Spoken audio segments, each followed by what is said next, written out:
Vaste sujet que celui de la corruption organisationnelle. Car bien qu'il ne paraisse pas des plus sensationnels, il n'empêche que son importance se manifeste avec acuité, et que la tragédie surviendra si l'on choisit de l'ignorer. Laissez-moi donc vous conter une sombre histoire, celle d'un dilemme à en faire trembler vos armoires. Suite à une énième contre-réforme antisociale, venue tout droit d'institutions gouvernementales qui firent usage de viles procédures spéciales, émergea une protestation d'ampleur nationale.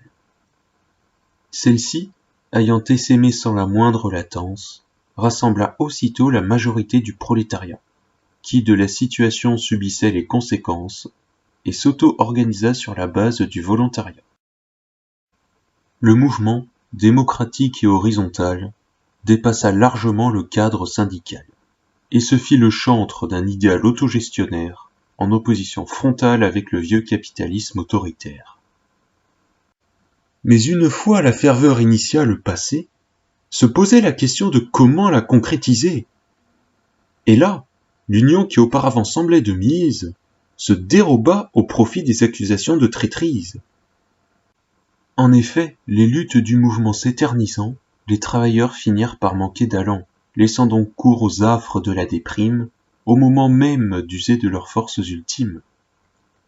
Apparurent alors d'innombrables dissensions éclectiques, que ce soit sur des sujets généraux ou plus spécifiques. L'un d'eux fut toutefois le plus épineux des discussions, pour ou contre l'entrée dans les institutions de la nation. Trois camps bien délimités virent alors le jour. Le premier, majoritaire, légaliste et réformiste, fut pour.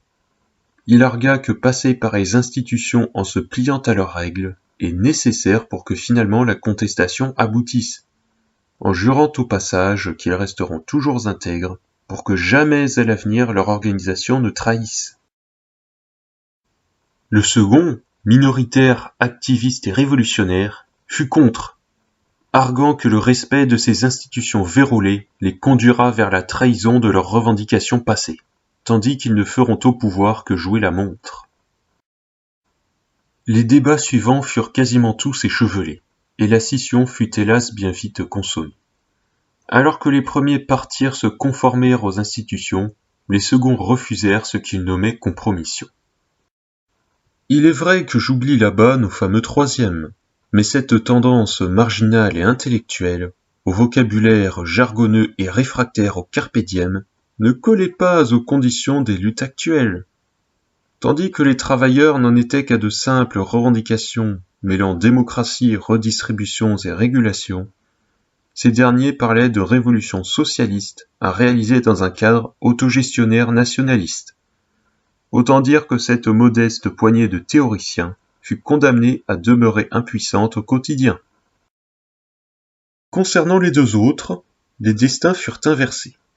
D'une part, les seconds, par cette division atterrée, virent leur mouvement se nécroser en zigzag, au rythme du reflux lent mais saccadé de la vague, celle du mouvement de lutte en phase descendante qui se vide lentement de ses forces battantes. De conflits en scission, d'hémorragies en désertion, leur tendance se réduisit donc jusqu'à sa quasi-disparition. D'autre part, les premiers, désireux de réussir, et souhaitant remporter les élections sans coup férir, eurent au fait de constituer leur nouveau parti sur la base du mouvement qui jadis s'opposa aux nantis. Leur ligne politique fut d'abord de gauche radicale, défendant services publics et redistribution contre la finance internationale, défendant les petites entreprises contre le grand capital et exigeant plus de démocratie au niveau national. Cependant, leur ligne, bien que réformiste, fit tout de même peur aux grands capitalistes, qui usèrent alors de leur influence économique afin de mettre le mouvement au ban de la vie politique.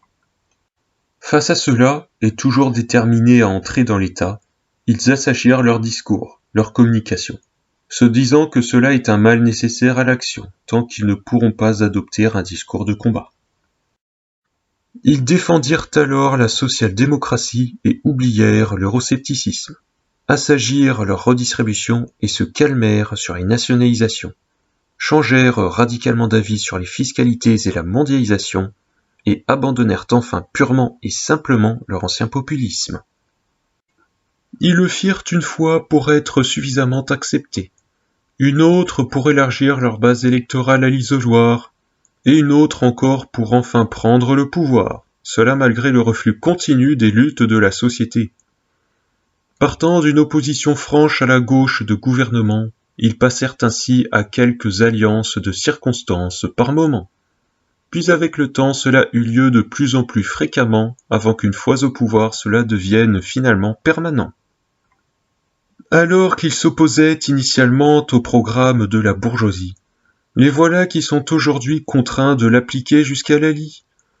Alors qu'ils prétendaient du pouvoir être capables de maîtrise, les voilà qui sont malheureusement conduits à la sociale traîtrise. Alors qu'ils se prétendaient être pour la population des libérateurs, les voilà qui sont devenus ce qu'ils avaient pourtant juré de combattre à toute heure. Que dire sinon qu'ils sont passés dans le cœur des masses prolétariennes, des hauts sommets du Capitole aux abords de la roche tarpéienne. Cela me remplit certes de fiel, mais aussi d'une vive inquiétude. Car en effet, cela donne la sombre image de deux attitudes en opposition insoluble, entre marginalité et trahison, mais hélas aussi entre réussite et préservation. Face à cela, est-il possible de surmonter cette opposition ? Serait-il jouable de ne pas subir cet écheveau de déception ?